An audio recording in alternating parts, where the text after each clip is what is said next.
Hey. So yeah, guys, welcome to the HMC Machine Shop Fall 2021 Shop User Orientation. Yay! Yeah, you can clap. This is great. Perfect. I will click the next button. Oh, sweet. So yeah, we're shop management. I guess we'll go down and introduce ourselves. All right, hello, I'm Hugo, and I'm one of the head shop proctors. Hi, I'm Fiona. I'm the other head shop proctor this year. I'm Luke. I'm an associate head shop proctor. I'm Ale, and I'm also an associate head shop proctor. Sweet. And Kate isn't here yet, but she is our head shop improvement proctor. Basically, improves things in the shop. And then collectively, we are Drew Price at the moment. He's not here, but you'll see him around. You probably met him if you're in E4. So basically, who uses the shop? Of course, E4 students. I'm guessing we have a lot of E4 students here. We have clinic students, micro Ps, aviation with Prof. Harris, makers, so pretty much anybody who wants to make something, other classes, and off-campus classes. So things to know before you come into the shop and when you come into the shop, we do have a swipe check-in system. To be in the shop or come into the shop, you have to be shop certified, and you have to become shop certified and take the shop safety quiz. This is a link. You can find it on the website. We'll probably be able to provide it for you later in this presentation. Basically, when you walk into the shop, you got to give your ID card to one of the proctors. You'll see them wearing a yellow apron, and they will swipe it, see if you're certified, and hold on to your ID card. And we ask that you report any/all broken equipment to the proctor on duty. We do have a broken equipment fee of $3. This is basically to kind of discourage people from breaking things. It doesn't necessarily cover the whole cost of the broken thing. And of course, report all injuries to a proctor. So this is super important. Even if it's the smallest injury, like you got a bruise or you cut yourself, like smallest cut, please report it because we use these reports to basically make the shop safer to prevent things like that. So any kind of injury. We also have sign-out sheets for the Weavy, hole punch, hammer bit boxes, and hammer tool boxes, which some of you will be using if you're taking E4. When we say sign out, it doesn't mean sign out of the shop. It means sign out to take to a workstation. So please keep these in the shop, and you will have to sign them back in after. Also, we ask that people keep a proctor to machine ratio of 1 to 6. This means there should only be 6 machines operating per proctor. And this is machines, not people. So 2 people could be working at 1 machine. That constitutes 1 machine. So keep that in mind. And then we ask that you follow the router. If you're in E4, this is very important. So you guys get the best learning experience and to make sure you do things in the right order and don't mess anything up. So before you walk into the shop, please check these 2 things. Got to make sure you have a mask. That's important for COVID. And then make sure that you are shop certified. That's also an important thing. Please remember those 2 things before you ever come in the shop.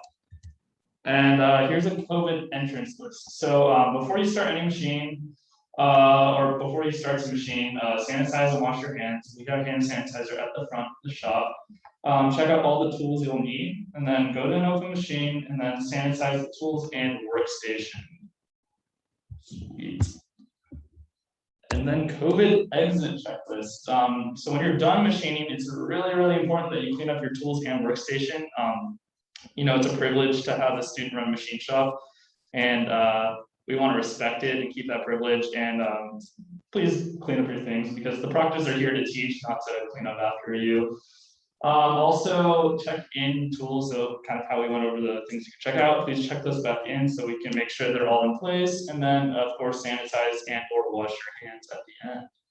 I guess that's it for my part. Passing it on to Fiona. Cool. So as Luke mentioned on the last slide, but we'll emphasize it again, probably more in your presentation. Before you leave the machine shop, please clean up your workstation. The proctor will have your ID while you're working in the shop, and to get your ID back to check out, the proctor will come and check that you cleaned up your workstation. If there were chips or things there out of order before you started working, that's not an excuse for not cleaning up. I'm sad that the last person didn't clean up, but you still have to clean it up. Thank you. Okay, and now we'll go over some shop common sense. So this is just good, well, hopefully it makes sense too, but it's important to be conscious if you're in the machine shop. And this not only includes like being conscious, but like don't be sleep deprived either, because that can be dangerous. As well as it's important to be sober. And this also includes taking medications that you might take for like a headache, or if you're sick, and the medication suggests don't operate heavy machinery while taking this medication. That applies to the machines in the machine shop. And then this also includes alcohol and other drugs. Then also be alert, be shop certified, so again, that's taking and passing the safety quiz, and also be COVID cognizant, so just be aware of the people around you, the space around you, wear your mask, etc. Cool. Then the other very important thing is safety glasses. Please wear them at all times in the machine shop. If you're in E4, you came to E4 labs and handed them out. Otherwise, you can get safety glasses at the machine shop. Your first pair is free, but please write your name on them and don't lose them. Usually we have a box of safety glasses outside the machine shop that you can just take one for the time that you're going to use while you're in there and put it back, but we're not doing that this semester because of COVID. So always bring your own safety glasses. If you lose them, it costs $1. So just write your name on them and don't lose them. If you want to like buy your own fancy pair of safety glasses to wear in the machine shop, just make sure we follow that rating, which is also on the website. Cool. Then what does proper shop attire look like to stay safe? So before you use the shop, you should check if you're dressed correctly, just like think through it. So are you wearing a mask? And then another important thing is, have you rolled up long sleeves? If you have long sleeves, they can get caught in machines.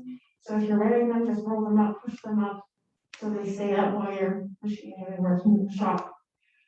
And then we also ask that you remove all jewelry and earbuds. This is because they have like, the daily things that can also get caught in machines. But also we're including the wireless earbuds in this because it's important to be able to hear what's happening around you in the machine shop. It's part of being aware.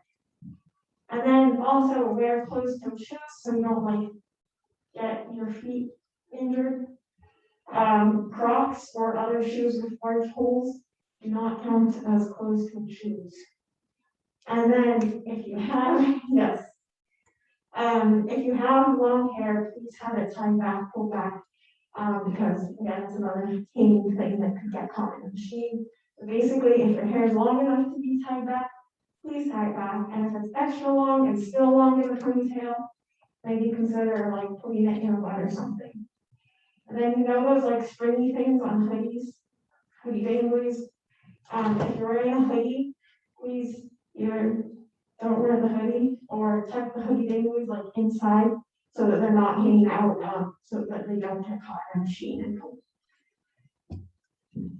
And for jewelry, like more tightly fitting jewelry is okay. We just don't want anything that when you like lean over, it goes past your face, because those are things that can get caught in machines.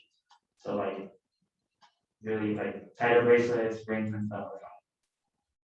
We recommend not wearing bracelets though, because they're by your hands, which you're generally working with on the machine. So take off bracelets if you can. Cool. So here's a real life situation picture. A stressed E4 student trying to finish their handling in the machine shop.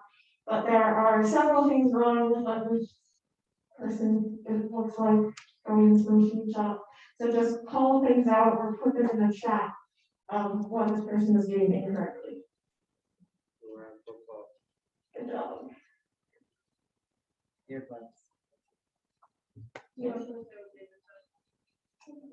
On a skateboard? That's no wheels in the shop. The jacket? Yeah, all of these are good things. I know, not good things to do.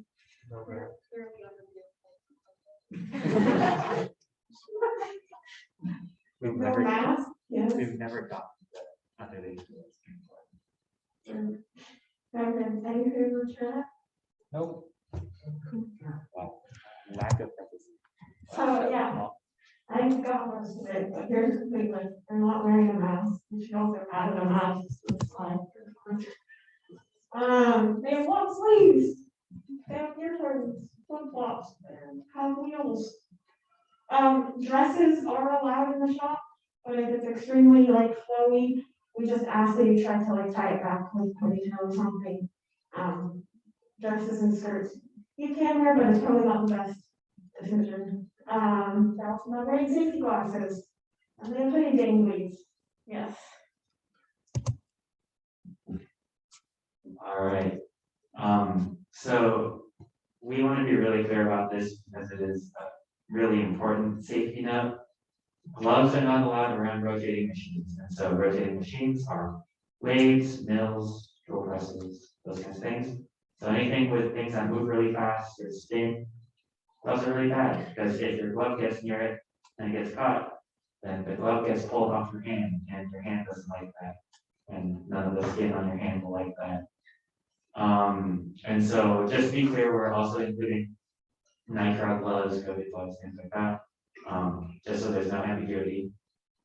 If you are handling sheet metal or wood, like raw lumber and stuff, a lot of that stuff can be sharp or have splinters. For those things, you can use gloves to move things around and handle material. But once you're working on a machine with them, you should still take the gloves off. And this slide is never a fun slide, but what we have here, student run machine shop, is a really big privilege, and it only we only still have it because we haven't made any big mistakes yet, and we don't want to be the year that makes a big mistake. And so, one of the reasons that we always have, one of the reasons that we have all these rules about tying your hair back, always working with someone else, is that sometimes things like this happen, where people get seriously injured, hurt, killed, because they're not following the rules in the shop. And if that happens, then it looks really bad. And also that person is not having a good time. So we need to make sure that we keep everyone safe and that everyone walks out of the shop with all their fingers and limbs and their lives. So here are some of the rules that I just mentioned. So here's some of the things not to do. So first of all, don't reach where you can't see. So they're big machines, and if you reach around them to grab something, the machines have spinning parts, they have sharp parts, they have greasy parts, they have chips everywhere. Just if you can't see it, don't reach for it. Look first. Also, don't leave a machine running unattended. This one can be an easy one to forget if you're working with a mill or a lathe for a long time, but if it's running and you walk away, someone could not know that it's running and try to touch your part and get their finger cut off. Or people might try to move your machine, people might walk near it, lots of things can go wrong. Don't leave a key in a chuck. This will make more sense when you go to the machine shop and there's a key in a chuck bar. But basically, keys go into the machine to turn, to tighten things into the machine. And so if you leave a key in and turn the machine on, it goes flying, which sounds fun, but really isn't. Don't distract other people while they're working on machines. This is really big because some people get startled easily. And so if they're on a lathe, make them jump, they might do things that are unsafe. And so don't distract people while they're working on machines. This especially goes if you're working with someone and you're not doing anything, like don't make small talk with them if you know that they'll get distracted.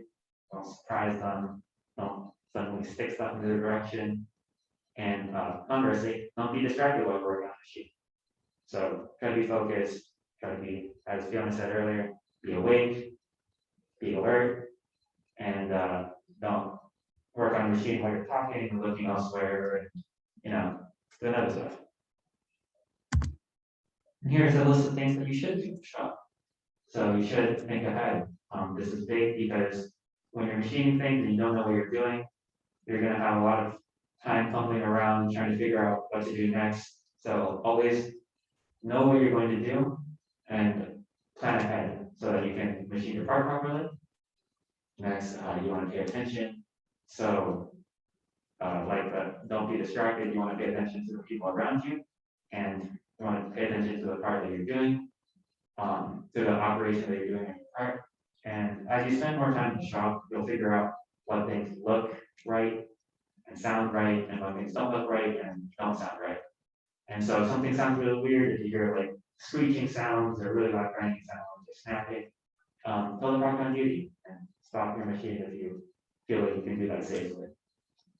And most of the things in the shop can be operated just by like fingertip or like hand pressure. So if you find yourself having to like shove a machine, you're probably doing something wrong.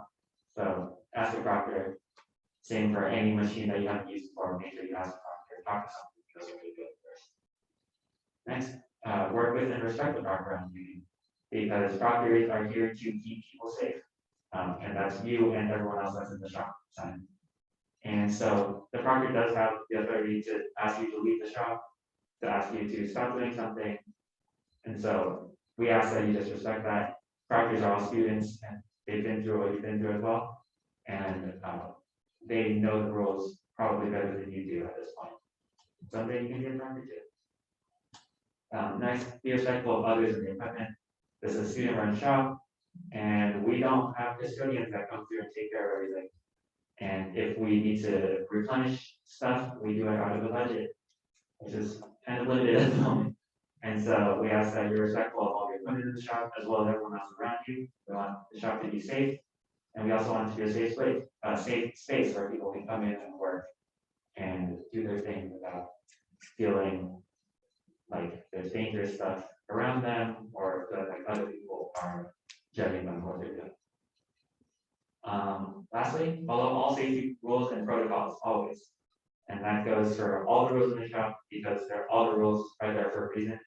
And we could go through and explain the reasons, but like that's just a waste of your time. So just trust us. We know all the rules and they're all there for a reason. So please do things the right way. And so this goes for us as well. There will be times in the shop when you don't know what to do. And there's times in the shop when everyone doesn't know what to do. But when you're stuck on a problem, you have a few options. You can ask a proctor, that'll be your fastest way because there will always be a proctor in the shop. So ask a proctor, they'll probably know what they're doing. And they'll probably know how to help you with what you're doing. If they don't know what they're doing, then you can ask Drew. Drew is this guy. He's a machine shop manager, and he knows slightly more than we do about most things. And so ask him. He's nice, very friendly. You can also ask on the engineering Discord. If you're in E4, you can ask on the E4 Discord. The engineering Discord has a machine shop channel, and I believe the E4 Discord does too. You can also check out the shop website, which we'll go over in a little bit. And you can email the shop proctor's email list, and that might be a little bit slower, but you'll get feedback eventually. So especially if you're working on a complicated procedure and you know that, you can plan ahead and ask first.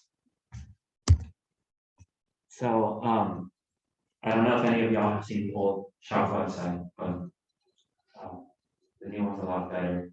And I'm not just saying that because I designed it. So if you Google HMC machine shop, it'll be the first link. And it is still a work in progress, but most of the important information is on there. For example, the shop schedule. So if you've worked with a proctor before and you like them, you can find them on here, namely on the shop website. And you can also find the hours that the shop are open, you can find the rules, the safety quiz, all that stuff will be on the website as well. And so some notes about the shop being open. The shop is closed every day from 12 a.m. to 6 a.m. And that is for safety reasons, so that people don't pull all-nighters in the shop. It sounds like a fun time, kind of, but it's not, and it's really dangerous. So we want to make sure that the shop is closed at night so that people are forced to sleep or do other things probably. So it's an on-code violation to be in the shop from 12 to 6 a.m., even if you're with a proctor, and even if you are a proctor. So you can manage shop schedule, and these are the hours when the shop will always be open every week. And it's posted on the website as well as on, it will be posted outside the shop soon. And if the shop is open outside of these hours, so proctors can open the shop outside of these hours if they want. If they open the shop, they're required to send out an email to shop users, and so you'll get that email saying, the shop is open for an hour, or the shop is open from 4 to 6 tonight. I guess it would always be. The shop is open from 6 to 8 this Saturday, something like that. And then you can go in and work with that proctor, and they will be on duty. And if you want the shop to be open and it's not, you can talk to a proctor and they can either just bring you, in which case they're not allowed to bill those hours, but they can also open the shop for you and everyone else, and they can charge for those hours and you can work with them. It's good time. So make friends with proctors. Some other stuff that's on the shop website. When you're working on machines and doing engineering stuff, there will be a lot of terms that you hear that you might not be familiar with, like step over. And those are some of the things that you can find on the website. We have some glossaries and definitions. We also have some tutorials, for example, running the auto feed on the lathe, which you may or may not learn eventually. And I also forget, so I refer to this page that I wrote. So yeah, things like that are also really useful. And there's also things like label diagrams, what's brake pedal, what's blade guard, and steps to change blades and stuff. But as usual, if you don't exactly know what you're doing, or if you're not proctors, ask the proctor on duty. Don't think that, oh, I read the website, I'm an expert, because I wrote the website and I'm still not an expert. That's all. Alrighty, so we'll transition to some E4 notes. So some tips for the E4 hammer. I would definitely start early and plan a regular time to go in and work on it. This sort of planning is necessary because you have to remember that everyone in E4 is working on a hammer, and there is that shop capacity issue. So you don't want to wait till the last second. There's always a group of people who wait till the last second, and yeah, that sort of backlog can slow you down and stop you from doing things right the first time, or stop you from finishing the hammer. So definitely start early and go in regularly. We review drawings, process routers, and resources on the website before coming to the shop. This is kind of generic preparedness. This is going to help you be more fluid when you work on your hammer. So if you just read all the material, you don't have to become an expert on how to do exactly what you're doing, because we understand you're here to learn. You're not going to know everything right away, but it's good to have a gist of what's going on, and then maybe have questions on what you didn't understand. Then the project can help you out, and that will just help you do everything faster and more correctly. Another tip, you can always cut material smaller. So yeah, whenever you're not super sure or you're not super confident in like your technique and skills, remember to just take smaller steps. It's okay to take a little longer because it takes a lot longer to start over. So yeah, take things down slowly if you're not confident in technique, and then work towards the spec. Because once you cut too deep, you might have to start over or take a grade deduction. And as always clean up after you're done. This is hammer or no hammer. Whenever you're done, please clean up after your station. We're emphasizing this because we want the environment to stay clean, and staying clean also keeps it safer. When there's things lying around in a disorganized fashion, people can also get hurt. Right. All right, another thing, we will be hosting workshops throughout the semester. So these aren't all set yet, but possible topics include various SolidWorks techniques, using the shopbot, CNC milling and turning, and using the wood lathes. So some of these are kind of tools and techniques that typically maybe aren't used in E4 or aren't used that commonly, but we want to teach it to anyone who's interested, because they could be useful for like a niche thing, or if you just want to practice one of these things because it's fun.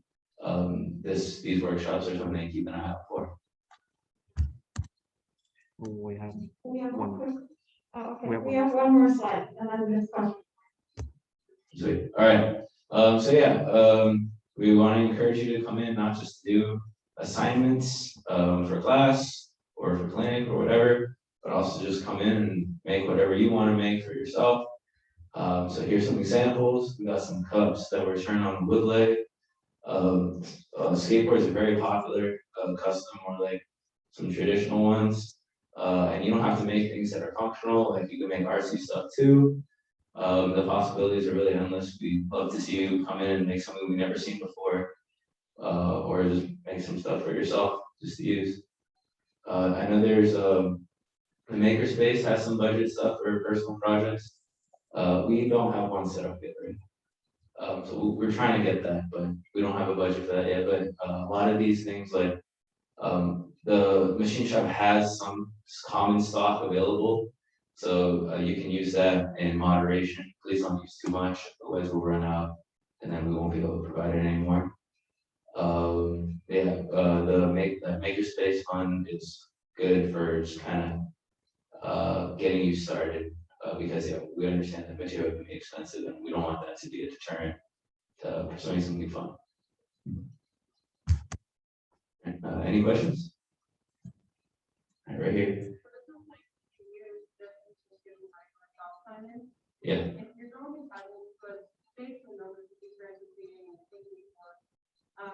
About how much out of class time per week would you suggest people find? Okay, so the question was about how much time per week should we budget for the hammer, because we might not have an idea of how long, like, how long things take. Outside of class. Yeah, this is outside of class. I'd say if you go like about 3 hours a week should give you good flexibility in case you have to start over. So yeah, you always have to budget, like I would always budget a little extra because there's always that chance that something gets screwed up and you really have to start all the way over.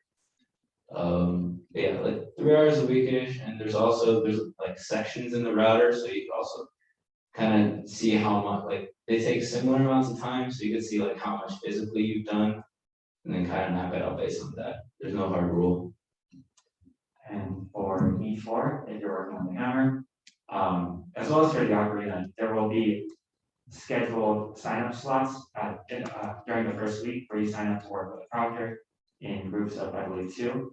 And that will get you into the shop with a proctor, and that'll get you a better idea of how long things take and how long you can get within your first 2 hours. Any others? Right here. So you said it's like a 6 machines, 1 proctor limit, but is there like a total number of people limit, especially with COVID in the shop? So yeah, right now we're not limited by that 10 person in a room because it's like more instructional. It's not like a social gathering. There's no hard limit. There's probably the fire code limit, but what we will go with, like people wise, is if it's starting to feel crowded, we're just gonna ask people to stop coming. So no hard rule, is more like on the proctor, but we want to keep everything spaced out for code reasons and generic safety too. Yeah, also it's up to the proctor's discretion, even if they're not at that, say there's 2 proctors on duty, even if they're not at the 12 machine limit, if it feels overwhelming to them, they can turn people away or make a wait list and like text you when space opens up.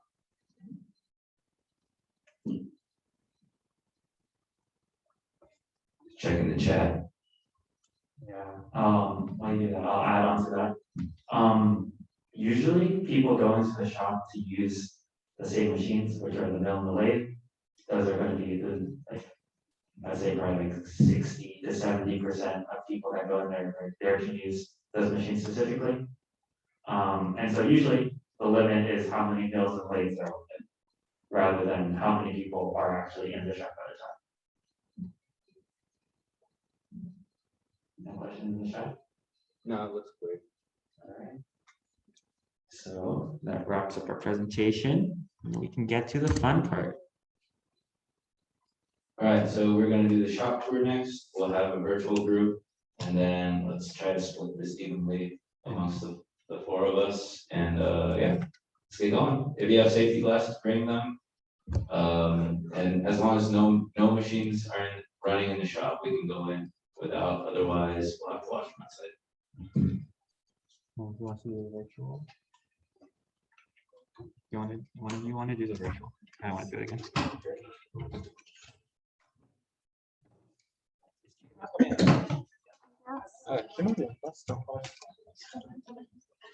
Okay, I can do the virtual.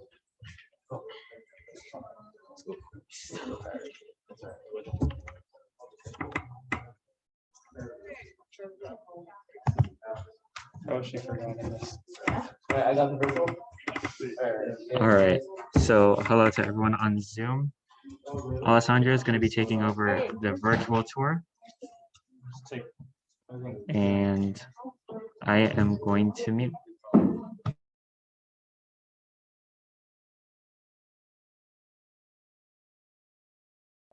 I see thumbs up. Cool. All right, multiple thumbs up. That's pretty good. All right. So you can keep recording. Now record the tour. Oh dang, under pressure.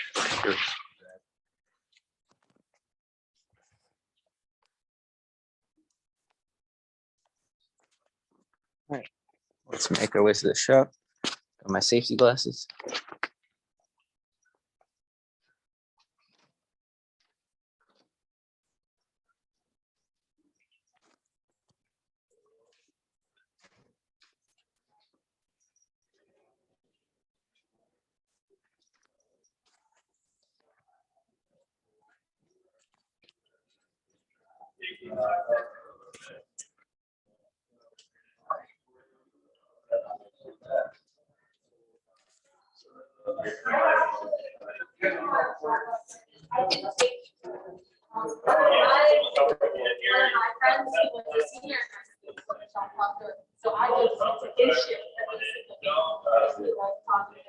That's so cool.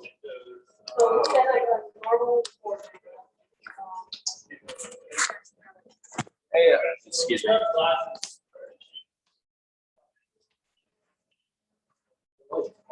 Yeah, so since someone's working in there, I guess does everyone have glasses? Yeah, only people with glasses coming in. Right? So, alrighty. I'm gonna start on the other end. Can everyone still hear me okay? If all right.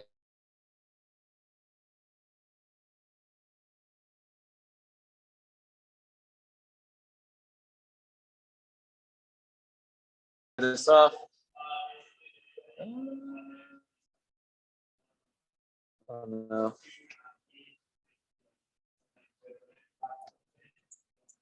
Sorry, I'm trying to figure out how to flip the camera.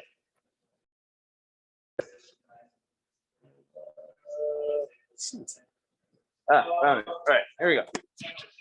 Alrighty, so we'll just start. This is the far left corner of we're in the wood shop right now.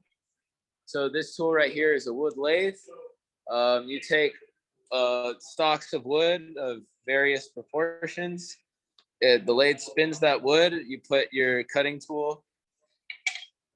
You take your various cutting tools and then shape it accordingly. So this is great for making symmetric figures. And yeah, the wood lathe's real fun. Not super popular for class assignments, but very fun for personal projects. Here's another wood lathe. So similar design, slightly different pieces. And yeah, so yeah, that's brief on the wood lathe. We'll probably do a workshop on that one. All right, here we have the router. This one is Kiefer hammer. The router has this circular blade inside of it that spins. And that's used to basically fillet pieces of wood. So you put a nice radius on the edge. So it's not just the corner. That's important for your hammer handle so that you can grab it nicely. All right. Let's go this way. All right.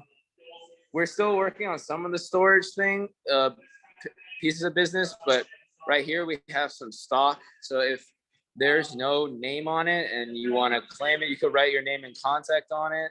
If there is, please at least verify with the previous owner that it's okay for you to use, because a lot of this is likely scrap. So this is mostly usable. Just check for any markers of ownership and check with owners before you use it. There's also here's a rack with various like handheld tools. So we got some drills and a handsaw, hammer, wrench, carpenter squares, screwdrivers. And down here we have some other tools as well. Pretty important. Glue, screws. So this just has like a lot of those smaller things, no heavy equipment. All right, I'm just making my way around the rig store here. Here's some more stock. These are large panels.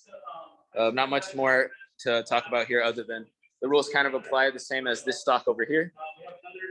Check for a name, and if you want to claim it, go ahead and put your name and contact info, and then you could use it.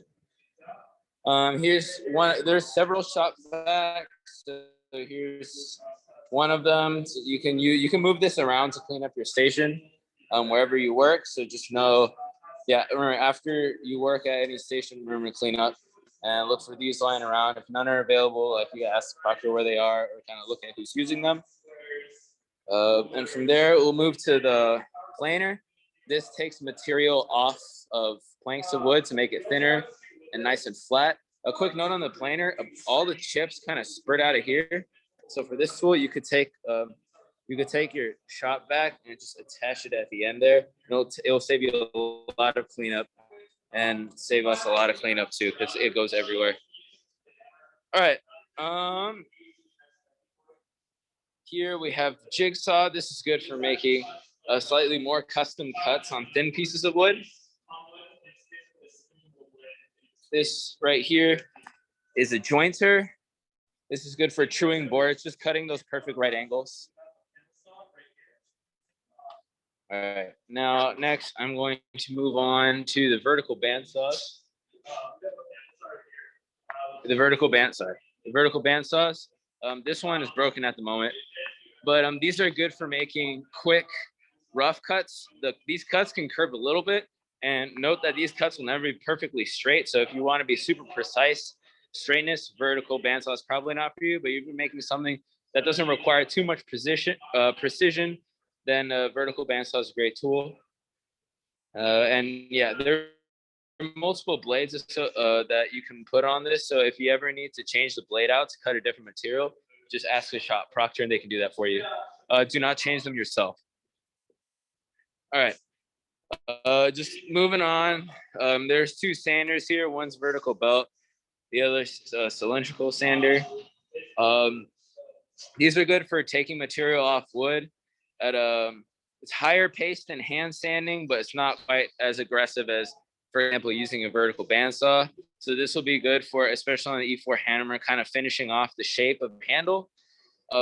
Note that even though this belt sander kind of looks like it stands straight, it doesn't really. So keep that in mind. Cylindrical ones are a lot more popular. When it comes to sanding down your hammer handle, it just spins and goes up and down and takes off material at a decent rate. For both of these and for a lot of tools, they're attached to vacuums. So if the vacuum's not, go ahead and turn it on, and that'll save you a lot of cleanup because it takes care of a lot of the chips and sawdust for you. All right. 2 seconds to see.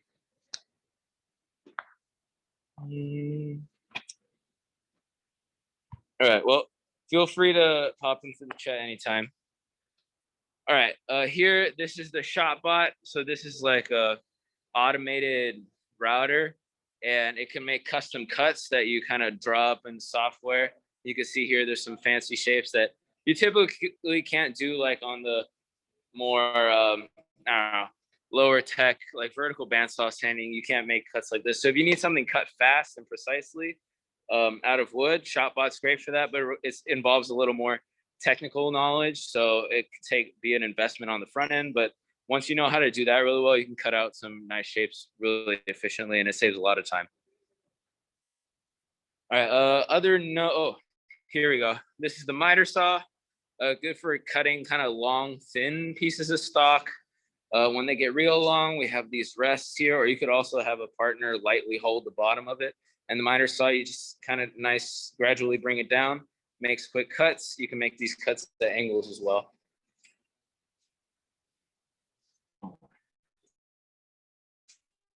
And here we have the table saw. Table saw is great for making straight cuts. And yeah, that's about. It's a little more dangerous and involved than other ones, so we try not to recommend it unless you absolutely need to. One thing, the blade has a safety that basically jams the blade.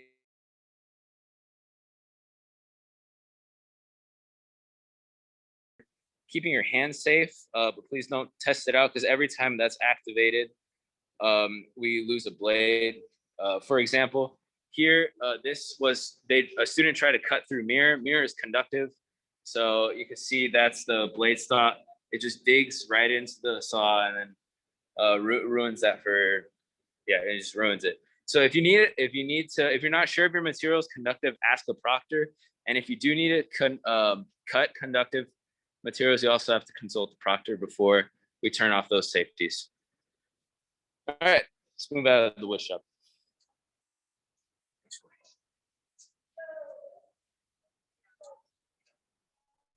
All right, I'm done in wood. Huh? Oh, this is just without safety glasses.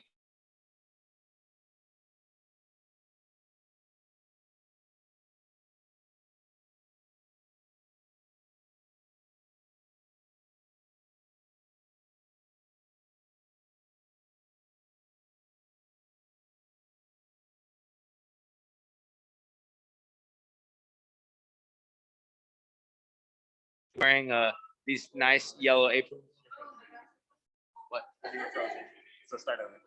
Oh, that's good. Yeah, we were frozen, so you have a chance to.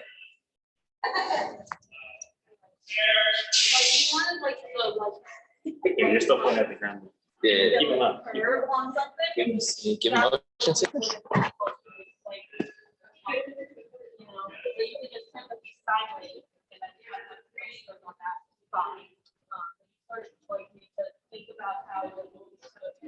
This is on a recording. All right, we'll cut this up. All right, here we go, everyone. All right, so some connection issues. But here we have the metal shop. This is where the proctors are located. They're very easy to find because they'll always be wearing their yellow aprons. Yeah, so whenever you come in, you go up to the proctors. You have to be already kind of dressed for the shop, so mask, safety glasses, and associated attire. You go up to them. First, you ask if they have space. If they say yes, you give them your ID card. They swipe to check that you passed the safety quiz. And then after all that's done, they'll keep your ID, and that'll be their way to kind of assess how many people are in the shop, and then you can go. All right, so let's start on some of the tools. So here's one of the big bread and butter popular tools, the metal lathes. So these, similar to the wood lathe, you hold stock inside the chuck. It spins, and then you put a cutting tool. These are some examples of cutting tools. You put a cutting tool on, and then you can take material off very precisely off of your part. There's a nice digital readout that will give you like the dimensions you need, so you know how much material you're taking off pretty precisely, 0.002 to like the 1,000th of an inch or even more precise. Anything else? Oh yeah, a lot of machines have an emergency stop, big red button. It's good to know where these are in case anything goes awry. You just need to hit it real quick. All right, the lathes also come equipped with a workstation. So there are a lot of things that are color coded that kind of indicate that they belong to a particular lathe. For example, lathe 6 is green and purple. All the lathe stations also come with a set of bits, so please don't change these bits with anywhere else. And if you're missing a bit and need to borrow from another lathe station, always consult a proctor first. All right, let's see. Some of these stations also have like useful info. Most of these are targeted for E4 projects. So like feeds and speeds that you might need. All right. Oh yeah, quick note. So before we talked about chucks and keys. So in the lathe, this is the chuck, and this is the key. I don't know if you can see, but it's just take me out. So anytime you loosen or unloosen, take it out right away so you don't leave it in. For the lathes, it's less of an issue because it won't turn on unless you close the cover. But so we want to develop good habits. So whenever you use the key, always take it out right away when you're done.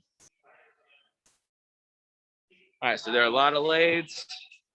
I'm gonna walk back this way. So here we have one of the older lathes. Has some slightly different mechanics, but the spirit is still the same. Let's see, here we have a grinder, shop computer. Oh yeah, if you see any cabinets such as this, these are for the proctors to access, so please don't go digging around. Always consult proctors first before you go, and ask for things. Don't go taking them. All right, so here we have the horizontal bandsaw. It's mostly used for cutting stock. Doesn't cut super accurately, so it's kind of just a starter to cut a long piece into a shorter piece that you can actually work with. All right, so here is a whole row of mills. So what mills do is you actually, contrary to lathes, in mills, you clamp your piece in the vise or on the table using the clamping set, and then you put your cutting piece into the mill and the cutting piece spins. Some things you might put in the mill are drill bits in a drill chuck, or we have end mills for making lateral cuts as well as vertical ones. Just some examples. They also have digital readout. The mills also have some programming in them, so you can automate some tasks to save time and also increase accuracy and precision. Let's see, anything else? Oh yeah. The mills also come equipped with like a little carousel of collets. These are used to hold the cutting tools, and these go inside. And they also come with a set of calipers. These calipers belong to the station. So if you're at the station, please don't take the calipers away from the station. There are other calipers you can use if you're going to do work somewhere else, like on a table. You can ask a proctor for a set of calipers because these are not supposed to leave whatever station they're parked in. They're expensive. They're nice equipment. But yeah, please don't steal them, and please don't lose them or misplace them in other, because we want to keep track of all our things. Let's see, anything else mill wise? Not much. All right, yeah, mills you will use a lot on your hammer or even in general. They're a very useful tool. All righty. Oh yeah, fun little tidbit. So skateboards are a popular personal project. So here we have kind of a lot of skateboard stocks, either sitting and gluing or being ready to use by whoever owns them. So skateboards are popular. It'll probably not be too hard to find a proctor who has experience making them if you have questions. But here, this is kind of the metalworking section right here. So here we have an art press, just great for kind of hand crushing things. So that's good for like stamping and engraving things into pieces of metal and press fitting things. See, here we just have a right angle cutter, just cut sheet metal into right angles. Here we have our shears. Very big tool, can cut very large pieces of stock. So yeah, good for starting out and for finishing sheet metal projects. Here's a hole punch, many sizes. This is an example of kind of a generic workstation, so you can just use this table to do your work. This shelf will have useful things on it or just stock. Let's see, anything else? This is also a workstation. These holes are so that you can clamp things. So lots of clamps, vices. Here we have a welder.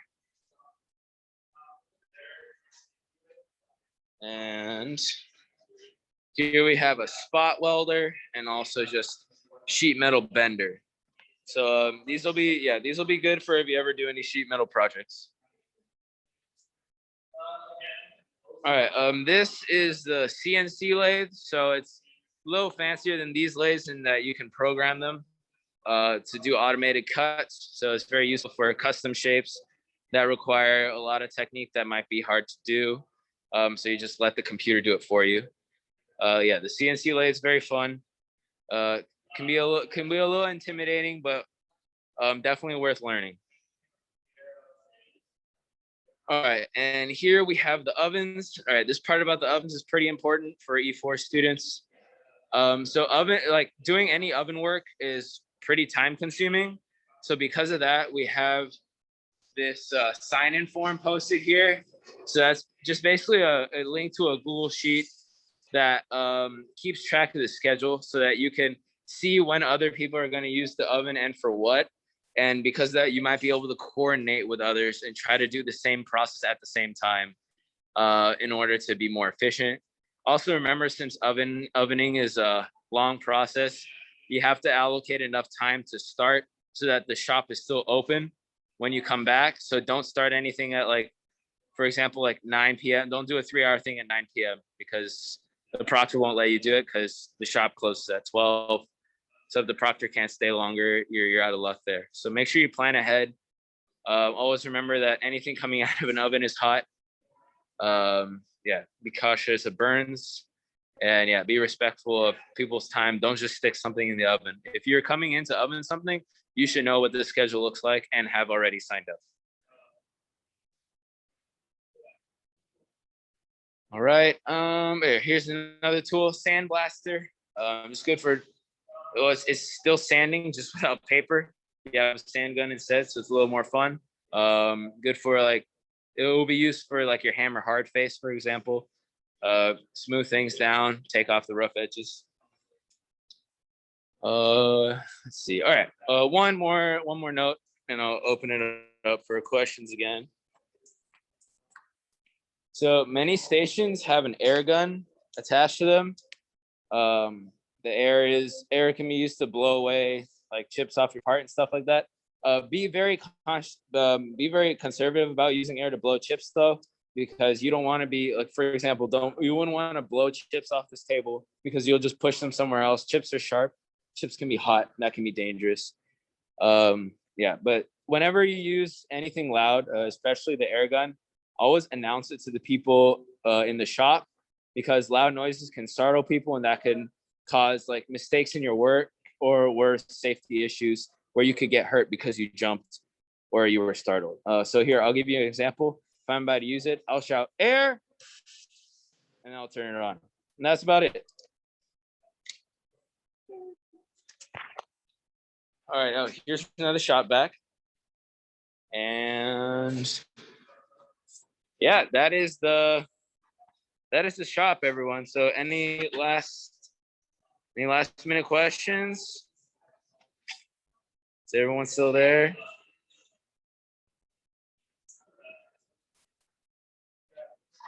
All right, I'll give you guys a few more seconds to put in any questions.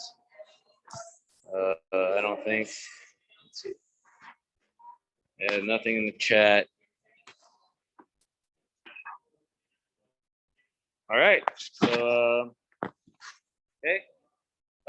Thank you all for coming. It's really nice presenting to you, and I can't wait to see you in the shop.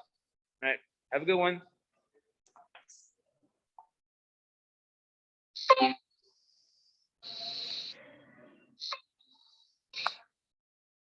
Yeah, they did so fast. Oh. What's left? All right. You want to end the recording?